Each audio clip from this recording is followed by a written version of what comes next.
बार फिर से बात करते हैं। दिल्ली में आईटी बरामद किया गया है। एनएसजी की तरफ से कंट्रोल बॉम्ब के ब्लास्ट के जरिए इसको डिफ्यूज किया गया है।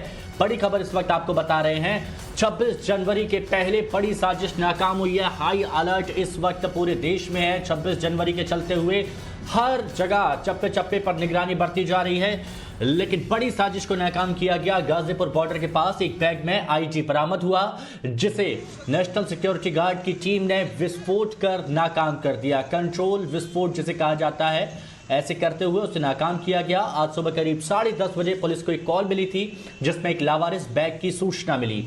जांच के बाद पता चला कि इसमें आईडी है और इसके बाद एनएसजी की टीम को बुलाया गया। जांच के बाद एनएसजी ने इसे गहरे गड्ढे में रखकर कंट्रोल ब्लास्ट किया। 26 जनवरी से ठीक पहले इस तरह से राजधानी में आईडी मिलना एक बड़ी साजिश का हिस्सा हो सकता है, जिसके बाद पुलिस ने मामला दर्ज कर लिया है और अब जांच की जा रही है।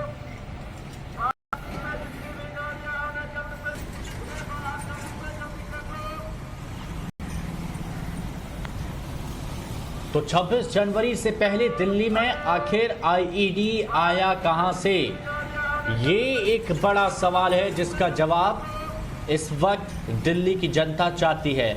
इम्प्रोवाइज्ड एक्सप्लोसिव डिवाइस जिसे कहा जाता है,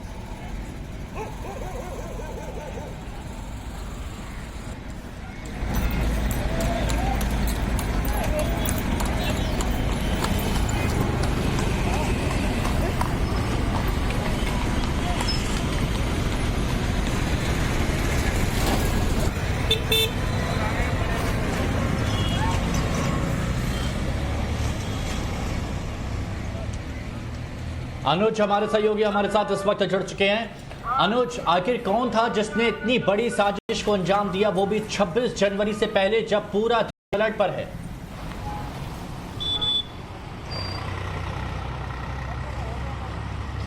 जी बिल्कुल, और इसी बात की जांच की जा रही है कि आखिरकार क्या ये किसी बड़ी साजिश का हिस्सा हो सकता था, क्योंकि जिस तरीके से ये आईडी मिला और हमने देखा कि जब इस आईडी को डिफ्यूज़ किया गया उस वक्त जो धमाका था वो कितना ज़बरदस्त था। आवाज़ इसकी चारों तरफ सुनाई दी, जबकि इसको डिफ्यूज़ करने के लिए हमने देखा था कि बाकायदा 8 फीट गड्ढा किया गया था और उसके बाद इस डिवाइस को अंदर दफनाया गया था और उसके बाद इसको डिफ्यूज़ किया गया था। उसके बावजूद जो आवाज़ थी, वो धमाके की आवाज़ थी, वो आसपास तमाम काफ़ी एरिया तक उसकी आवाज़ जो है वो सुनाई दी गई। यानी साफ तौर पर ये कहा जा सकता था कि बड़ी साजिश को अंजाम देने की फिराक में थे, लेकिन गनीमत इस बात की थी कि समय रहते हुए ही इसको स्पॉट कर लिया गया। इस बैग को के बारे में जैसे ही पुलिस को सूचना मिली, वैसे ही पुलिस की टीम जब मौके पे पहुंचती है, उसके बाद बाकायदा ये देखा गया कि आखिरकार ये बैग जो है वो कब से यहाँ पे रखा गया। पता ये चलता है कि काफ़ी समय से ये बैग यहाँ पर है, कोई उस बैग को लेने नहीं आ रहा है। ऐसे में तुरंत एसओपी के तहत स्पेशल सेल और एनएसजी की टीम को मौके पर बुलाया गया। एनएसजी की टीम ने बाकायदा रोबोटिक तरीके से सबसे पहले बैग की जांच की, जिसमें बैग में ये पाया गया कि उसमें आईईडी था। उसके बाद फ़ौरन जो है इस आईडी को डिफ्यूज़ करने की कवायद की जाती है और बाकायदा एक खाली एरिया चुना जाता है, एक खाली मैदान। चूँकि फूल मंडी जहां पर ये डिवाइस मिला उसके ठीक बगल में एक खाली मैदान है। उस मैदान में बाकायदा 8 फीट गड्ढा किया गया और उसके बाद इस डिवाइस को वहां पर दफनाया गया और उसके बाद उसे डिफ्यूज़ किया गया।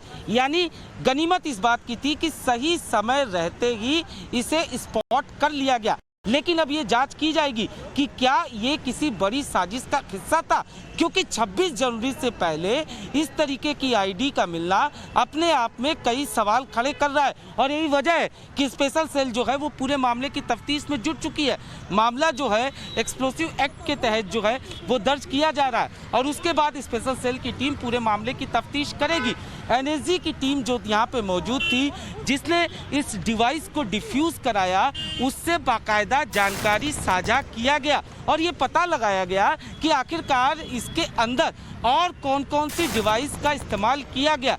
फिलहाल जो है वो तफ्तीश किया जाएगा और ये पता लगाया जाएगा। लेकिन फिर सवाल यही उठता है कि आखिरकार ये बैग यहाँ पर कैसे पहुँचा, वो कौन था जो इस बैग को यहाँ पर लेके आया, क्या ये एक बड़ी साजिश का हिस्सा था। फिलहाल ये तफ्तीश किया जाएगा, लेकिन निश्चित तौर पर अनुज, देश का दिल है दिल्ली, समय पर बैग राष्ट्रीय राजधानी है दिल्ली।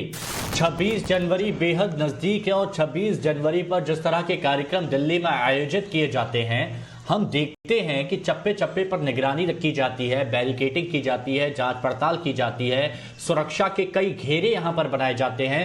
उसके बावजूद एक शख्स पुलिस को इस बारे में सूचना देता है कि एक बैग रखा हुआ है लावारिस, उसके बाद एक्शन लिया जाता है। तो यानी जो खुफिया सूत्र हैं वो क्या फेलियर था, ये इंटेलिजेंस फेलियर था ये?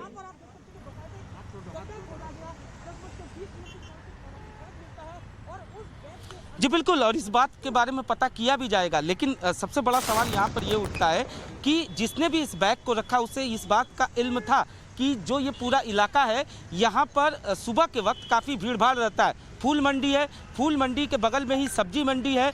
ज़्यादातर लोग सुबह के वक्त आते हैं, सब्जियां खरीदते हैं, फूल खरीदते हैं। ऐसे में अगर ये धमाका होता तो ये समझा जा सकता है कि नुकसान इतना बड़ा होता। और इसी वजह से जैसे ही इसको स्पॉट किया गया, फौरन स्पेशल सेल और एनएसजी की टीम को इस बाबत सूचित किया गया। पूरे एरिया को कॉर्डन ऑफ कराया गया ताकि जो जैसे डिवाइस को सही तरीके से डिफ्यूज़ किया जा सके। तो फिलहाल निश्चित तौर पर ये इस बात की भी जांच की जाएगी कि क्या खुफिया एजेंसियों का फेल्योर इसमें था और आखिरकार इसके पीछे क्या कोई आतंकी गतिविधि थी। इस चीज़ की जांच की जाएगी या फिर किसी शरारती तत्व का हाथ था। लेकिन मैं फिर यही बात बताना चाहूँगा कि जिस तरीके की डिवाइस मिली और जिस तरीके से धमाका हुआ, जिसकी आवाज़ आसपास काफ़ी एरिया तक सुनाई दी, ऐसे में निश्चित तौर पर यह समझा जा सकता है कि हो सकता है कि किसी प्रोफेशनल आदमी का इसमें हाथ रहा हो। फिलहाल ये सब तमाम चीज़ें जो हैं, ये तमाम फिलहाल देखिए अनुज, जिस तरह से अभी आपने जानकारी दी कि 8 फीट गहरा गड्ढा खोदा गया, 8 फीट गहरे खड्डे में को दबाया गया, उसके बाद कंट्रोल ब्लास्ट किया गया और 8 फीट गहरे गड्ढे में ब्लास्ट होने के बावजूद जो इंटेंसिटी है वो हम तस्वीरों में, वीडियो में यहां पर देख सकते हैं कि कितनी तेजी के साथ धमाका यहां पर हुआ है। मैं ये जानना चाह रहा था अनुज, क्या इस बारे में अभी तक कोई बयान आया है? कब तक डिटेल इंफॉर्मेशन मिल जाएगी या फिर पुलिस एनएसजी की तरफ से जानकारी दी जाएगी, प्रेस कॉन्फ्रेंस की जाएगी? और क्या इसमें टाइमर का इस्तेमाल किए जाने की भी कोई बात है?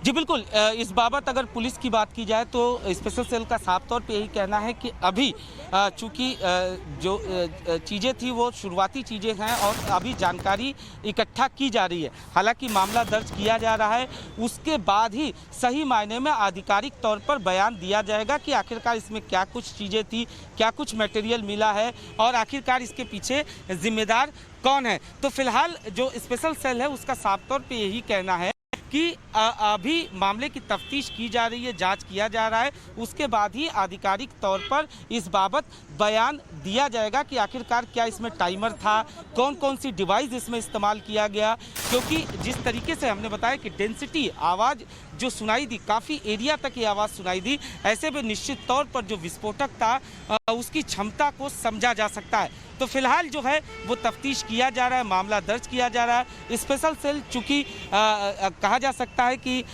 इस तरीके की चीज़ों की जांच हमेशा करती आई है और इसी वजह से स्पेशल सेल जो है इस पूरे मामले की तफ्तीश करेगी और ये पता लगाएगी कि क्या इसके पीछे कोई बड़ी साजिश थी और किस तरीके से